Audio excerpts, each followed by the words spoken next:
Mayong hapon, Mindanao. Ako si Sara Hilomen Velasco.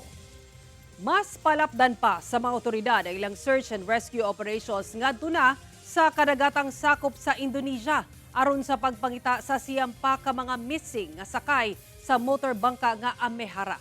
Ang detalye sa live report ni Argil Relator. Argil.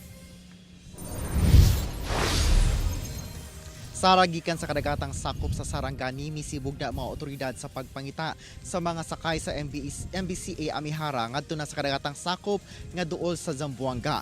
Nakakuha na sab og clearance ang mga otoridad alang sa paglusad o kining ginatawag nga overflight search and rescue mission sa kadagatang sakop sa Indonesia.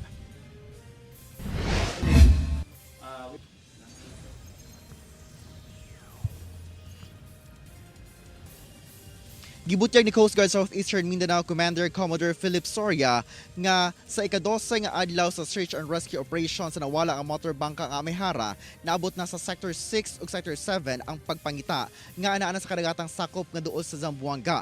Kini human nakita padulong sa maong lugar ang debris sama sa door cabin, ingon man life jacket sa bangkang Amehara.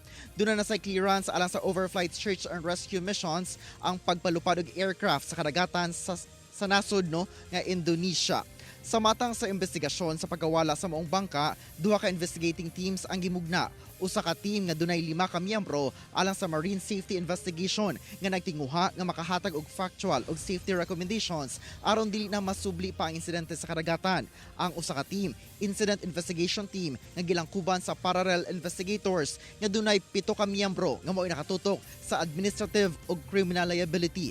Lakip sa sutaon kung unsa o paunsa nga sa Governor Generoso Davao Oriental ang destinasyon ug mao'y last known possession sa bangka nga Davao Samal raman ang prangkisa sa maong bangka. Usa ka semana human madeklara ang pag-terminate sa search and rescue operation, makasumite na sa ilang report ang investigating teams.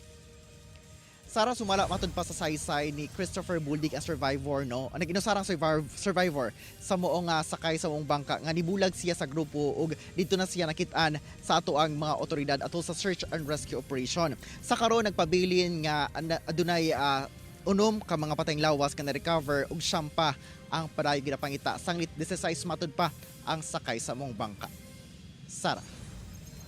Okay, daghang salamat, Argil Relator.